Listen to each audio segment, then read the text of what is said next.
오늘 본문의 말씀은 하나님의 명령에 따라 모세와 여호수아가 이스라엘 백성 앞에서 부른 이 노래를 기록하고 있습니다.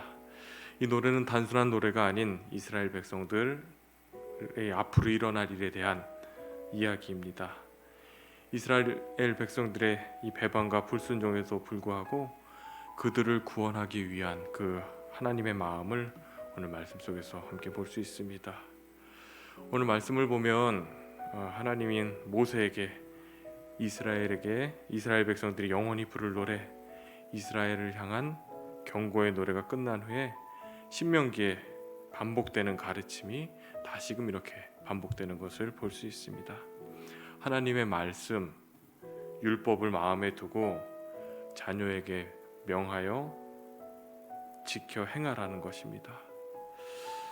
너에게 증언한 모든 말이 너희의 마음에 두라고 기록되어 있습니다. 무엇을 마음에 두라고 하는 것일까요? 하나님을 사랑해라. 하나님의 백성이라면 하나님을 사랑하며 살아야 한다.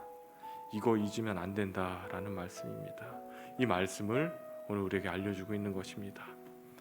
하나님을 사랑하는 말씀을 우리의 마음에 두라는 것입니다.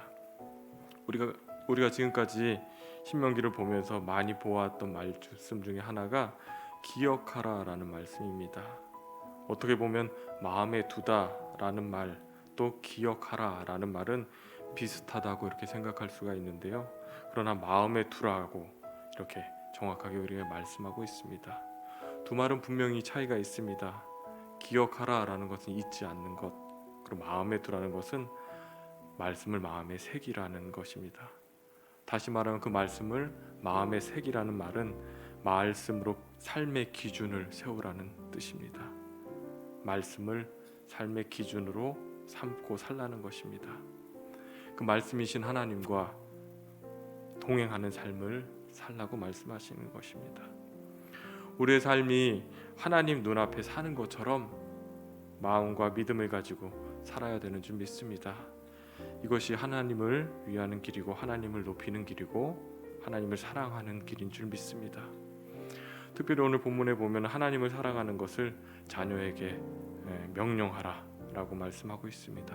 잘 가르치라고 당부하십니다. 성경에서는 특별히 자녀들에게 하나님을 사랑하는 것을 가르쳐 주라고 말씀하고 있습니다. 이것이 우리가 해야 할 책임이고 사명인 줄 믿습니다.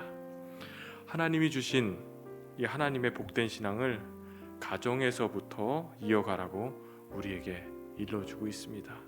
가정에서 자녀를 가르치라는 것에는 의미가 있는 것 같습니다.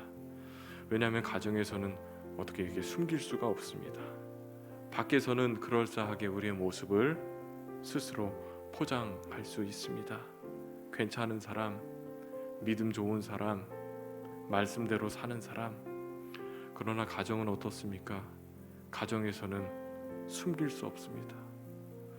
우리의 믿음이 진실된 것인지 거짓된 것인지 숨길 수가 없는 것입니다.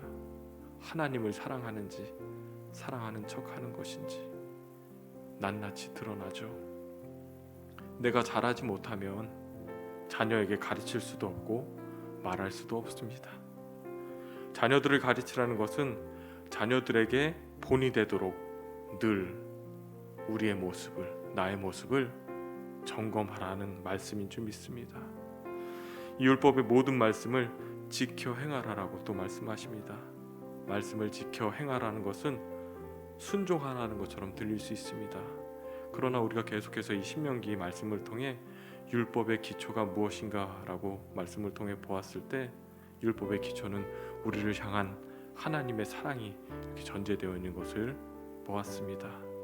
우리를 구원하기 위한 그 하나님의 깊고 넓은 사랑이 전제되어 있었습니다. 여러분, 사랑하면 어떤가요?